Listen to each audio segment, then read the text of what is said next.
Let's make a perfect summer dish. We're going to start with some chopped garlic, of course. Every great meal starts with garlic. Then we're going to take this lemon over here and we're going to zest it. We're going to get all of that yummy skin off. Make sure you give it a wash beforehand so you remove any kind of wax or dirt or anything like that.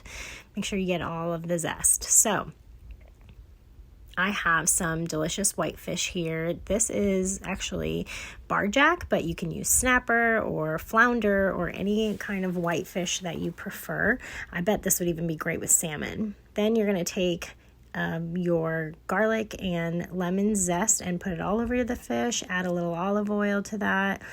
Definitely season it up, salt, any other seasoning that you like, and squeeze over a lot of that fresh lemon juice.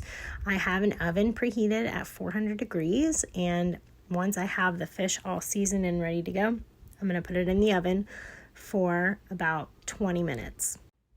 I used pink salt to season my fish, but you can even use a rub. There are some really great rubs out there for seafood that would complement this really well. Then I took some salted butter and I put little bits of salted butter all over.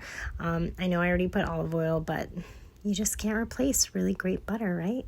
And every fish tastes delicious with this. So I've got that ready to go. It's going to go in the oven. Next, I'm going to work on a cumin garlic sauce. This I grew up with.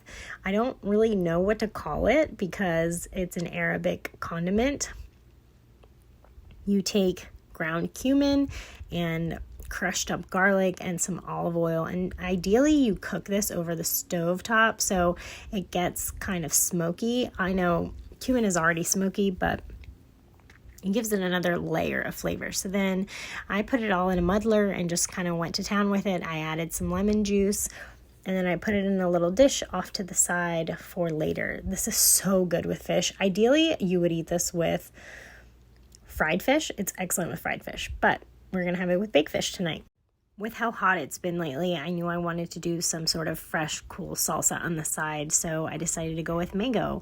I chopped up a ripe mango, not too ripe because I didn't want it too mushy, but I did grab a nice sweet mango. I chopped that up, put it in a bowl with some chopped up bell peppers, and once I had that all chopped up, I went in with a red onion, chopped up red onion. I chopped up some tomato. I gave it a great squeeze of lime juice and added some salt and a little cilantro. Honestly, I didn't think that my kids would enjoy this, and I wasn't quite sure if I would too because there's a lot of different flavors going on. There's a lot of savory, there's a lot of sweet, but there's something really great about experimenting, especially in the summer months with the things that are in season. You'd be surprised with what your palate will enjoy, I think, just based off of what's in season, because there's a lot of flavors that a tomato has that are not present unless it is summer.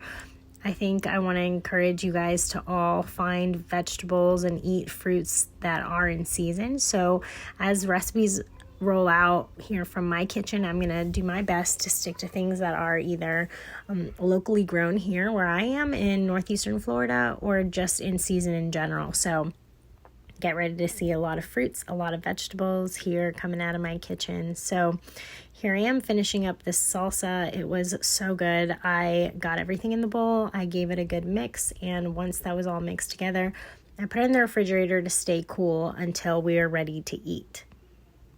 The next thing I wanted to do was get our rice going. My family loves rice, and so I made a little cilantro lime rice, added some chopped cilantro, a squeeze of lime juice, and some salt, and then I just mixed it up with a couple of forks to give it a good fluff.